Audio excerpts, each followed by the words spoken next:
السلام علیکم کلاس 1 بسم اللہ الرحمن الرحیم۔ کل ہم نے ایک پیراگراف کی ریڈنگ کی تھی اور آج ہم دوسرے پیراگراف کی ریڈنگ کریں گے۔ پیج نمبر 10 ہے سیرت نبوی، ہمارے نبی صلی اللہ علیہ وسلم، ہمارے نبی صلی اللہ علیہ وسلم کی سیرت کے بارے میں پڑھیں گے نا۔ اچھا، کہاں تک آئے تھے؟ آپ صلی اللہ علیہ وسلم کے بعد کوئی نبی نہیں آئے گا۔ آپ صلی اللہ علیہ وسلم نے ہم کو جنت میں جانے کا راستہ بتایا۔ میرے ساتھ ساتھ ریڈ کریں۔ جو آپ کی بات مانے گا وہ جنت میں جائے گا۔ آپ صلی اللہ علیہ وسلم نے جو حکم دیا ہے اس پر ہم عمل کریں گے تو انشاءاللہ ہمیں جنت ملے گی۔ اچھا، اگلی لائن میں آ جائیں۔ جنت میں باغات ہوں گے، پھل ہوں گے، پھول ہوں گے، نہریں ہوں گی۔ جس شخص کو جنت ملے گی اللہ تعالیٰ اس جنت میں اس کو باغ دیں گے، باغات دیں گے، ہر قسم کے پھلوں کے باغ ہوں گے، پھل پھول ہوں گے، طرح طرح کے پھول ہوں گے، طرح طرح کے پھل ہوں گے، نہریں ہوں گی، خوبصورت جگہ ملے گی۔ اچھا، تیسری لائن میں آ جائیں۔ آپ صلی اللہ علیہ وسلم نے ہمیں بتایا کہ جو اللہ کو ایک نہیں مانے گا وہ جہنم میں جائے گا، یعنی اللہ تعالیٰ کے ساتھ کسی کو شریک ٹھہرائے گا کوئی بھی شخص تو وہ کافر ہے، وہ جہنم میں جائے گا۔ اللہ تعالیٰ ایک ہے، ہمیں اسی کی عبادت کرنی چاہیے اور اسی کا حکم ماننا چاہیے اور اس کے برابر کسی کو بھی ہم نے شریک نہیں کرنا ہے، یعنی اللہ کی کوئی اولاد نہیں ہے۔ اللہ تمام دنیا کا، تمام جہانوں کا بادشاہ ہے اور اللہ کے برابر کوئی نہیں ہے۔ اللہ کے برابر کوئی نہیں ہے۔ اللہ کو نہ نیند آتی ہے، نہ اونگ آتی ہے، نہ اللہ تھکتا ہے۔ اللہ تعالیٰ کو ہر چیز کا علم ہے کہ یہاں کیا ہو رہا ہے، وہاں کیا ہو رہا ہے۔ جو چیز ہمیں نظر آ رہی ہے، جو نہیں نظر آ رہی ہے، سب کچھ اللہ کو نظر آتا ہے۔ سمجھ میں آئی؟ سب کچھ اللہ دیکھ رہا ہے۔ اور اللہ تعالیٰ جب کوئی کام کچھ بھی کرنا ہو، اللہ تعالیٰ کو دیر نہیں لگتی کسی کام کے کرنے میں۔ ہمیں دیر لگتی ہے نا، ہم کتنا ٹائم لگ جاتا ہے ہمیں کوئی گھر بنانے میں، کچھ بنانے میں۔ اللہ تعالیٰ کو کسی بھی کام کرنے میں کوئی دیر نہیں لگتی۔ بس اللہ تعالیٰ کا حکم ہوتا ہے کہ یہ چیز ہو جائے تو وہ ہو جاتی ہے، جس چیز کا اللہ منع کرے تو وہ نہیں ہوتی۔ اچھا، ہمیں اللہ تعالیٰ کا کسی کو شریک نہیں ٹھہرانا ہے۔ اللہ ایک ہے، اللہ کے برابر کوئی نہیں ہے، اللہ کی کوئی اولاد نہیں ہے، اللہ کسی کا باپ نہیں ہے، نہ اللہ کسی کا بیٹا ہے، اللہ کا کوئی برابر نہیں، نہ اللہ کا کوئی رشتہ دار ہے، نہ والدین ہیں، کوئی بھی نہیں ہے اللہ کے۔ اللہ اکیلا ہے۔ اب آگے آ جائیں۔ جہنم میں آگ ہوگی، سانپ اور بچھو ہوں گے۔ جو شخص کافر ہوگا ان کو جہنم نصیب ہوگی تو ان کو کیا ملے گا؟ وہاں پہ جہنم میں کیا ہوگا؟ آگ ہوگی، سانپ ہوں گے، بچھو ہوں گے۔ سانپ اور بچھو اس کو ڈسیں گے۔ آگ ہوگی، آگ میں جلتا رہے گا ہمیشہ ہمیشہ کے لیے، اور ہمیشہ ہمیشہ کے لیے جو شخص نیک کام کرے گا، جو اچھا ہوگا، اللہ کے برابر کسی کو شریک نہیں ٹھہرائے گا اور نیک ہوگا، ایماندار ہوگا، مخلص ہوگا، اس کو جنت ملے گی۔ اور جنت جس کو ملی وہ ہمیشہ ہمیشہ جنت میں رہے گا، اور جہنم جس کو ملی جو کافر ہوگا، جو انکار کرتا ہوگا، جو اللہ کی بات نہیں کرتا ہوگا، جو اللہ کے ساتھ کسی کو شریک ٹھہراتا ہوگا، یا اللہ کے یہ کہتا ہوگا کہ اللہ کے بیٹا ہے یا اللہ کا کوئی باپ ہے، اس طرح اگر کسی نے کہا اس طرح کے جملے نعوذ باللہ، تو جو ہے وہ جہنم ہی ہوگا۔ اور جہنم میں کیا ہوگی؟ ہمیشہ ہمیشہ کے لیے وہ جہنم میں رہے گا۔ وہاں پہ آگ ہوگی، سانپ اور بچھو ہوں گے، اور آگ میں جلتا رہے گا، اور سانپ اور بچھو اس کو ڈستے رہیں گے، طرح طرح کے کیڑے اس کو ڈستے رہیں گے۔ اللہ تعالیٰ ہم سب کو آگے کیا لکھا ہے؟ اللہ ہم سب کو جہنم سے بچائے، آمین۔ اللہ ہم سب کو جنت میں جگہ دے، آمین۔ یہ دعا ہے۔ اس چیپٹر میں ہمارے پیارے نبی صلی اللہ علیہ وسلم کی سیرت کے بارے میں بتایا کہ ہمارے پیارے نبی صلی اللہ علیہ وسلم کیسے تھے، کس طرح کے تھے، کیسی عادتیں تھیں۔ تو آپ صلی اللہ علیہ وسلم کے بارے میں ایک میں واقعہ سناتی ہوں۔ آپ صلی اللہ علیہ وسلم بہت اچھے تھے، با اخلاق تھے، بہت اچھے نیت کے مالک تھے، بہت اچھے اخلاق والے تھے۔ ہر کسی کے ساتھ ان کا رابطہ اچھا رہتا تھا، چاہے وہ کافر بھی کیوں نہ ہو۔ لیکن اسلام کی دعوت تو اپنی طرف سے الگ دیتے تھے، لیکن ان کا تعلق تھا نا ہر کسی کے ساتھ اچھا تھا، ہر کسی کے ساتھ رویہ اچھا رکھتے تھے۔ تو آپ صلی اللہ علیہ وسلم جب بھی اپنی گلی سے گزرتے تھے نا، واقعی اسی طرح سے کچھ یوں ہے، جب آپ صلی اللہ علیہ وسلم گلی سے گزرتے تھے تو ایک عورت تھی، آپ صلی اللہ علیہ وسلم کی پڑوسی تھی یا پتہ نہیں ویسے علاقے محلے والی، تو وہ کیا کرتی تھی آپ صلی اللہ علیہ وسلم پر سامنے سے گزرتے تو آپ صلی اللہ علیہ وسلم پہ کیا کرتی تھی؟ اپنے گھر کا کچرا پھینکتی تھی۔ اگر آپ کے اوپر کوئی کچرا پھینکے تو بس لڑائی شروع ہو جائے گی نا۔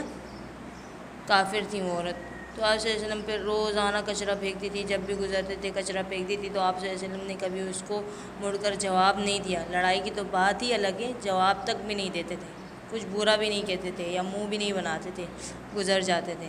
ایک دن آپ صلی اللہ علیہ وسلم گزر رہے تھے تو دیکھا کہ اس عورت نے کچرا نہیں پھینکا۔ آپ صلی اللہ علیہ وسلم دیکھا کہ کچرا نہیں پھینکا تو آپ صلی اللہ علیہ وسلم نے پتہ کیا کہ کسی صحابی سے پتہ کیا کہ کیا حالت ہے اس عورت کے بارے میں، پوچھا کہ مجھے اس طرح کچرا نہیں پھینکا، تو بعد میں پتہ چلا کہ اس عورت کو یعنی بخار ہو گیا تھا، یعنی طبیعت خراب تھی۔ تو آپ صلی اللہ علیہ وسلم گئے وہاں، دیکھا، اس کی عیادت کے لیے گئے، اس کی پوچھ گچھ کے لیے، اس کی تکلیف پوچھنے کے لیے گئے، اس کی بیماری کا پوچھنے گئے، تو پتہ چلا کہ وہ بہت بیمار ہیں، اور اندر جو ہے نا وہ اٹھ کے پانی بھی نہیں پی پا رہی تھی، اتنی وہ ہو گئی تھی بیچاری، بیمار ہو گئی تھی، بستر میں پڑی ہوئی تھی۔ تو آپ صلی اللہ علیہ وسلم نے اٹھ کر اس کا کام کیا اور اس کو پانی پلایا۔ تو وہ عورت اتنی شرمندہ ہو گئی، انہوں نے کہا کہ دیکھو میں اس شخص کو یعنی آپ صلی اللہ علیہ وسلم کو روز کچرا پھینکتی ہوں، اور یہ آ کر میری بیماری کا پوچھ رہے ہیں مجھ سے، اور مجھے جو ہے پانی بھی پلا رہے ہیں، میری طبیعت پوچھ رہے ہیں، خیال کر رہے ہیں، میرا گھر کا کام بھی کر لیا۔ تو جو ہے آپ صلی اللہ علیہ وسلم اتنے اچھے تھے کہ آپ صلی اللہ علیہ وسلم کافر، اگر آپ صلی اللہ علیہ وسلم مسلمان کی تو بات ہی الگ ہے، اگر کافر بھی آپ صلی اللہ علیہ وسلم کو تکلیف پہنچاتا ہے نا تو آپ صلی اللہ علیہ وسلم بدلہ نہیں لیتے تھے، بلکہ اس برائی کا جواب اچھائی سے دیتے تھے، اس کا جو بدلہ دیتے تھے اچھائی سے اس کے ساتھ رہتے تھے۔ آپ صلی اللہ علیہ وسلم رحم دل تھے، بہت اچھے تھے، بہت رحم کھاتے تھے ہر کسی پہ۔ تو اس عورت پہ اتنا اثر ہو گیا کہ وہ بوڑھی عورت جو تھی کچرا پھینکتی تھی، وہ کیا ہو گئی؟ ایمان لے آئیں، اسلام قبول کیا، اس نے مسلمان ہو گئی وہ۔ یعنی انسان کی عادتوں سے ہی سامنے والا آپ کے ساتھ دوستی کب کرے گا؟ جب آپ اس کے ساتھ سلام دعا کریں گے، اچھے رہیں گے، وہ آپ کا دوست بنے گا۔ اگر آپ اس کے ساتھ بدتمیزی کرو گے، لڑائی کرو گے یا طنز وغیرہ کسی طرح کی غلط جملے اس کو کہو گے تو وہ آپ کے ساتھ دوستی تھوڑی کرے گا، نہیں کرے گا نا۔ تو انسان کی عادتوں سے ہی انسان کی پہچان ہوتی ہے، سمجھ میں آئی؟ عادتیں اپنی اچھی بنانی ہوتی ہیں، اپنے رویے اچھے رکھنے ہوتے ہیں، اپنا اخلاق اچھا رکھنا ہوتا ہے، اپنے آپ کو دین کی طرف لانا ہوتا ہے، اپنی نیت کو مخلص رکھنا ہوتا ہے، اور ایمان جب ہم اللہ پہ لے آئیں تو اچھے طریقے سے ایمان لانا ہوتا ہے، اور نماز کی پابندی کرنی ہوتی ہے، قرآن پڑھنا ہوتا ہے۔ آپ صلی اللہ علیہ وسلم نے ہمیں جنت میں جانے کے راستہ بتایا ہے۔ کیا راستہ ہے؟ یہی نماز پڑھیں، کسی کے ساتھ برا نہ کریں، ہر کسی کے ساتھ اچھے سے پیش آئیں، اگر وہ آپ کے ساتھ برا ہے تو آپ اچھے بن جائیں۔ انسان جب اچھائی کرتا ہے کسی کے ساتھ تو وہ سامنے والی کے ساتھ اچھائی تھوڑی کرتا ہے، بلکہ وہ اپنی نیکیوں میں اضافہ کرتا ہے، اس کی اپنی نیکیوں میں اضافہ ہو جاتا ہے۔ پھر جب نیکیوں میں اضافہ ہو گیا تو کیا ہوا؟ جنت مل گئی، اسے جنت ملی نا۔ جو برائی کرتا ہے وہ کسی دوسرے کا نقصان تھوڑی پہنچاتا ہے، وہ اپنا نقصان کرتا ہے، اس کا اپنا نقصان ہوتا ہے، یعنی اس کی برائیوں میں اضافہ ہو گیا، پھر وہ جہنم کی طرف چلا جائے گا۔ جس کی برائیاں زیادہ ہو گئیں، نیکیوں سے برائیاں زیادہ ہو گئیں، اگر مسلمان ہے تو بھی، اگر نیکیاں کم ہیں اور برائیاں زیادہ ہو گئیں تو وہ جہنم میں جائے گا، ہے نا؟ مسلمان ہے تو بھی، کافر تو جہنم ہی ہے۔ اگر مسلمان کی نیکیاں کم ہو گئیں اور جو ہے اس کی برائیاں زیادہ ہو گئیں، دونوں جو ہے نیکیوں اور برائیوں کو دونوں کا وزن ہوگا نا، جو زیادہ چیز نکلی بندہ اسی طرف جائے گا۔ اگر نیکیاں زیادہ ہو گئی تو وہ جنت میں جائے گا، اگر برائیاں زیادہ ہو گئی تو وہ جہنم میں جائے گا۔ یہ میں مسلمانوں کی بات کر رہی ہوں، کافروں کے لیے تو جہنم میں ہے نا، لیکن مسلمانوں کے لیے بھی ایسا ہے، اگر اس کی نیکیاں زیادہ ہو گئیں تو وہ جنت میں گیا، اگر برائیاں زیادہ ہو گئیں تو وہ جہنمی ہو گیا۔ تو انسان عبادت کے ساتھ اللہ کو راضی کرنے کے ساتھ ساتھ لوگوں کو بھی تکلیف نہ پہنچائے، سمجھ میں آئی؟ اپنے پڑوسیوں کو، رشتہ داروں کو، کسی دوستوں کو، کسی کو بھی اپنی زبان اپنے ہاتھ سے تکلیف نہیں پہنچانا۔ آپ سے جتنا اچھا ہوتا ہے کریں، اچھا نہیں ہوتا ہے تو چپ رہیں، برا نہیں کریں، خاموش رہیں۔ اچھائی کر سکتے ہیں تو کریں، نہیں کر سکتے ہیں تو خاموش ہو جائیں، اور کسی کا برا نہیں چاہنا ہے۔ تو یہ ہمارے نبی صلی اللہ علیہ وسلم کی سیرت اتنی اچھی تھی کہ آپ صلی اللہ علیہ وسلم اتنے اچھے اخلاق والے تھے کہ اگر مسلمانوں کے ساتھ تو محبت تھی، کافر بھی اگر آپ صلی اللہ علیہ وسلم کو تکلیف پہنچاتا نا تو آپ صلی اللہ علیہ وسلم اس کو تکلیف نہیں پہنچاتے تھے، اپنا بدلہ نہیں لیتے تھے، بلکہ اس کے ساتھ اچھا رویہ رکھتے تھے۔ آپ صلی اللہ علیہ وسلم نے ہم پر بہت ہم پر بہت بڑی آپ صلی اللہ علیہ وسلم نے مہربانی کی ہے۔ آپ صلی اللہ علیہ وسلم نے کبھی کسی کافر کو بددعا نہیں دی، کسی کو بھی بددعا نہیں دی آپ صلی اللہ علیہ وسلم نے۔ آپ صلی اللہ علیہ وسلم کو جو بھی تنگ کرتا تھا نا، آپ نے کبھی کسی کو بددعا بھی نہیں دی،